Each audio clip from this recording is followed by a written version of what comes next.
Hello, people. I was in the car today and I got inspired to talk about how we do the wrong evangelism, or how we deprive ourselves from the power of God manifesting in our churches, based on Mark 11:7. Mark chapter 11, verse 7, where Jesus rebuked the people that were selling things in the church at the area. You have to understand the basic of the passage. Jesus went to the temple and he saw people that were exchanging money, selling doves, selling things in the church. But where were they selling the thing? They were selling it in the back, in the area in the back that in the Old Testament was reserved for people who are not Israelite, the people who don't have a covenant with the God of Israel.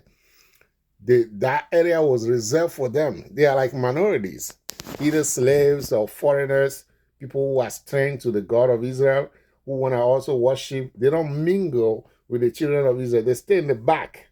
So the money changers, they were using this foreigners' place. They were using this low-class people place to sell their stuff.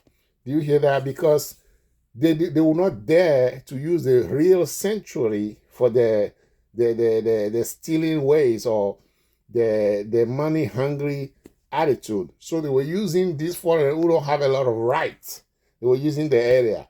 So that's why Jesus didn't just say, my house shall be a house of prayer, but he said, he didn't just say, my house shall be a house of prayer, but he said, my house shall be a house of prayer for all nations.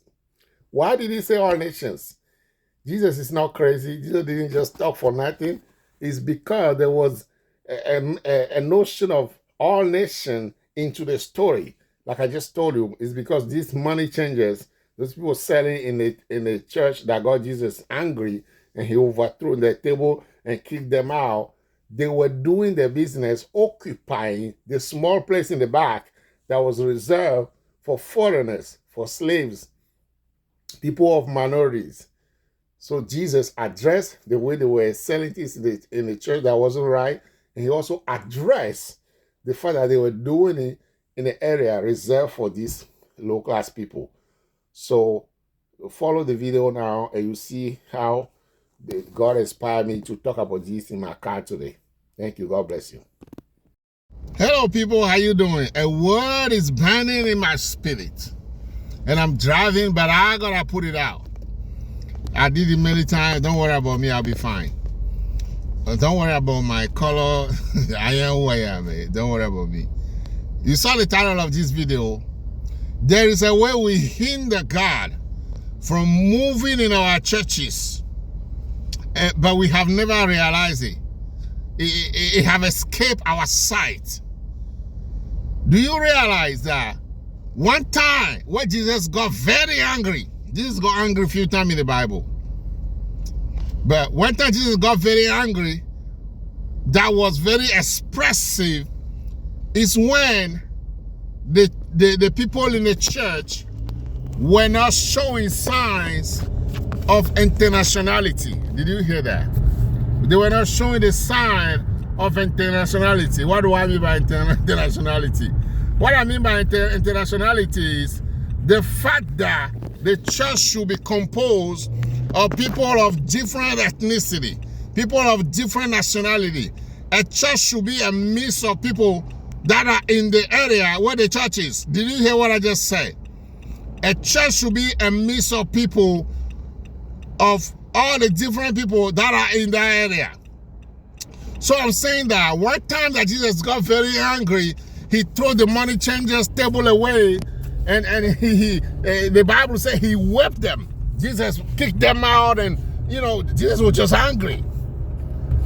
That time is when the people were using this place that was reserved for strangers in the temple. Did you hear what I said? You need to know the story to really understand. And I'm just driving and the word came to me and I don't have a verse. I don't want to go through. It's not like a formal sermon I'm preaching. But I'm telling you that the place that was in the Old Testament, people that are not from the originally Israelites, they are not children of Israelites, people from other tribes, people from other places. By the way, do you know that and God is so concerned about foreigners and people who are in a strange land, that God said in his word that a farmer, a child of God, somebody following Jehovah God, the person should reserve 10% or at least a small percentage of their farming. Did you hear that? Of a famine that should go to needy people. Did you hear what I just said?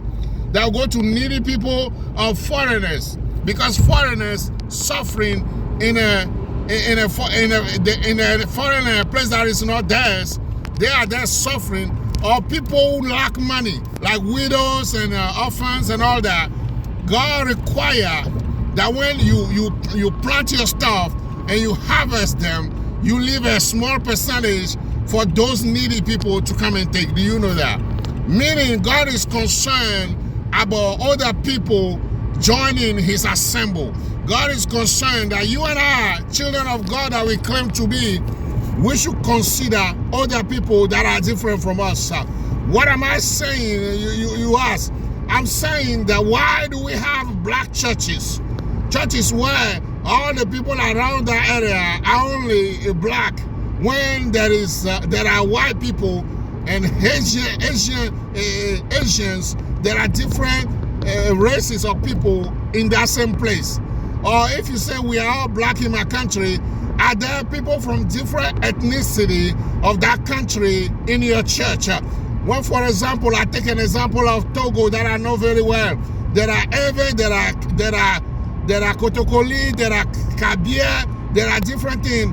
Why is it that often a church that is in place will only have mostly the people of the leadership? Did you hear what I just said? So if the leader is Ewe, for example, most people in that church will be Ewe people. When the leader is a Kabia, most people in that church will be Kabia, because when the people go evangelize, they concentrate more on the people that look like them. They seem to get away from people that are from a different ethnicity, because they want to evangelize only people that are from there. I take a Nigerian example. Do you know that in Nigeria, for their churches, if the leadership is Igbo, most people that go to that church, they call it Igbo people, because mostly Igbo people that will be going there. And sometimes the Igbo that are majority there, they will be behaving in way that can be offensive to other ethnicity there. Or if the church is a Yoruba, has a Yoruba leadership, the Yoruba leadership evangelize mostly Yoruba people. They will see Igbo people on the street, they will pass them in such a way that at the end, there will be majority of Yoruba people in that place. But again, I'm coming back to my story where I'm telling you that when Jesus got angry the most, is because people were taking the spot that were reserved for strangers in the house of God, in the temple in the Old Testament. You know that story where Jesus kicked the thief out of the place, said they are selling animals and animal used for sacrifice and all that. That's one aspect of the problem. But when Jesus got angry, what did he say? He said, my house, he kicked them out of the temple and said, my Father's house shall be a house of prayer for all nations. Did you hear that? In other words, that passage talk about two elements.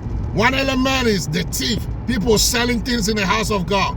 Oh, have you turned the house of God into a commercial place where you sell things? Beware, be careful. You might disobey God without knowing. Okay, the two, Jesus didn't limit it to the thief, they are selling things in the house, but he said the Israelites that were selling things in the house, they kicked the strangers out of the spot that was reserved for them in the back, a small space that is not much. They kicked them out and they occupied the place where they were selling things there. That's why Jesus said, hey, you thieves and bad people, get out of my Father's house, because my Father's house shall be a house of prayer for all nations. I'm preaching better than you are acknowledging it. Did you hear that? The house of my Father, the church, shall be a house of prayer. Not just a house of prayer where thief will not come, but for all nations. Because Jesus saw their motive. that they were not selling things in the Israelites part in the church, but they kicked the foreigner. They were occupying the foreigner space, which was a small space anyway, and they were selling things there, marginalizing the foreigners or affecting the worship of the foreigners. That's what Jesus said. My Father's house shall be a house of prayer for all nations. In other words, Jesus was railing against the fact that people were worshiping in the house of God while they are affecting other nations in the church. My friend, why do we have the habit of evangelizing only people that we want? For example, I'm guilty of that too. I will not invite some people to my church because I say, oh, in this church, majority of them are from here. You see that? That's bad. Or the worst thing is, the few we want to evangelize, the few we direct our gospel towards. Sorry, I'm driving, so when I turn, the even turn a little bit. So the few we want to evangelize, the people we want to evangelize, they are very few compared to the big majority or the majority. For example, I take America. Most African churches in America, they are full of Africans.